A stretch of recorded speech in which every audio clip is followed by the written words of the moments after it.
नमस्कार बंधुरा welcome to मौलिस kitchen. आज आमी आपनादेर बेगुन बाहार तैरी करे देखाबो। एटा आपनारा गरम भात, पोलाओ, फ्राइड राइस, रुटी, लुचि बा परोटार साथे सार्व करते पारेन। खूबই सुंदर खेते हय। आमार এই রেসিপিটি আপনাদের ভালো লাগলে আমার চ্যানেলটিকে সাবস্ক্রাইব করার অনুরোধ রইল আর আমার নতুন নতুন রান্নার রেসিপি দেখার জন্য বেল আইকনটি অলে সেট করে দেবেন। তাহলে চলুন ভিডিওটি শুরু করা যাক।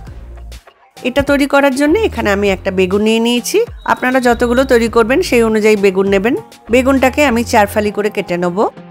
দেখুন বেগুনটাকে আমি এইভাবে পিস করে কেটে নিয়েছি এবং ভালো করে ধুয়ে নিয়েছি। এর মধ্যে দিয়ে দেব অল্প একটু লবণ এবং অল্প একটু হলুদের গুঁড়ো। লবণ এবং হলুদের গুঁড়োটা দিয়ে বেগুনের ফালিগুলো ভালো করে মাখিয়ে আমি 5 মিনিট মতো রেখে দেব। এছাড়া এখানে ফোড়নে লাগছে হাফ চামচ মতো কালো জিরে, একটা শুকনো লঙ্কা এবং একটা তেজপাতা। এখানে 2টো কাঁচা লঙ্কা আমি চিড়ে নিয়েছি, তবে ঝালটা আপনারা আপনাদের স্বাদ অনুযায়ী দেবেন। একটা টমেটো আমি কুচি করে নিয়েছি। এই বাটিতে 1 চামচ মতো আদা এবং রসুন আমি গ্রেট করে নিয়েছি। আর এই বাটিতে আমি হাফ চামচ করে জিরের গুঁড়ো, ধনের গুঁড়ো এবং শুকনো লঙ্কার গুঁড়ো নিয়ে নিয়েছি। একটা বড় দেখে পেঁয়াজ আমি এইভাবে কুচি করে নিয়েছি। এছাড়া লাগছে স্বাদ অনুযায়ী চিনি এবং স্বাদ অনুযায়ী লবণ। আর এখানে অল্প একটুখানি ধনেপাতা আমি এইভাবে কুচি করে ভালো করে ধুয়ে নিয়েছি। আর লাগছে হলুদের গুঁড়ো।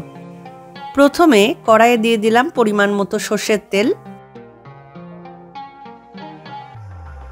তেলটা গরম হলে আমি এর মধ্যে বেগুনের টুকরোগুলো দিয়ে উল্টে পাল্টে ভেজে নেব।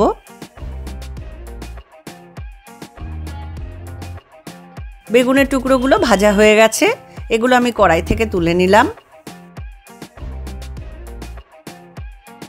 ওই তেলের মধ্যেই আমি ফোড়নগুলো দিয়ে দেব। কালো জিরে, শুকনো লঙ্কা এবং তেজপাতা। ফোড়নগুলো একটু নেড়ে নেব তেলের মধ্যে।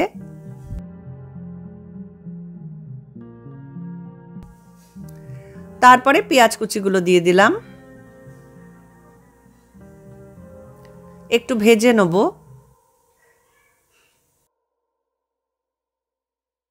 দু মিনিট ভেজে নেওয়ার পর এর মধ্যে আদা রসুনটা দিয়ে দেব। এগুলো একটু ভেজে নেব।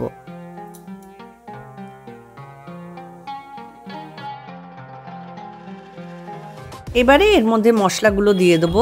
জিরে, ধনে এবং শুকনো লঙ্কার গুঁড়ো দিয়ে দেব, হাফ চামচ হলুদের গুঁড়ো। সামান্য একটু জল দিয়ে মশলাগুলো একটু নেড়ে নেব, নইলে মশলাগুলো পুড়ে যাবে।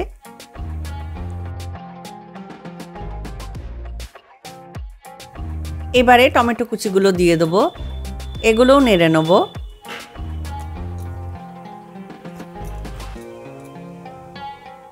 দিয়ে দেব স্বাদ অনুযায়ী লবণ। আবারও একটুখানি জল দিয়ে দিলাম কারণ একটু ড্রাই হয়ে গেছে। কাঁচা লঙ্কাগুলো দিয়ে দেব, ভালো করে নেড়ে নেব। 2 মিনিট মতো ভালো করে কষিয়ে নিয়েছি। দেখুন টমেটোগুলো গলে গেছে। এবারে এর মধ্যে পরিমাণ মতো জল দিয়ে দেব, তবে এটা খুব বেশি গ্রেভি হয় না, তাই অল্পই জল দিলাম। দিয়ে দেবো 1 চামচ মতো চিনি, আপনারা স্বাদ অনুযায়ী দেবেন। ভালো করে মিশিয়ে একটু ফুটতে দেবো। দেখুন ফুটে গেছে। ভেজে রাখা বেগুনের টুকরোগুলো এবার এর মধ্যে দিয়ে দেবো।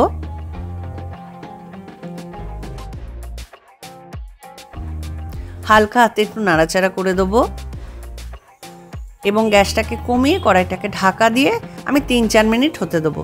বেশি সময় লাগবে না, তার কারণ বেগুনটা অলরেডি ভাজাই আছে। 3-4 মিনিট পরে দেখুন এটা তৈরি হয়ে গেছে। আপনারা নুন মিষ্টিটা একটু টেস্ট করে নেবেন। সবশেষে দিয়ে দেবো ধনেপাতা কুচি। আবারও হালকা হাতে একটু নাড়াচাড়া করে নেব। এটা তৈরি হয়ে গেছে।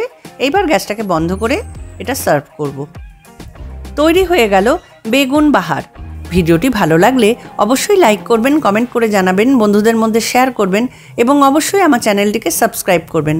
তাহলে দেখা হচ্ছে পরের ভিডিওতে নতুন কোনো রান্নার রেসিপি নিয়ে। সকলে ভালো থাকবেন। নমস্কার।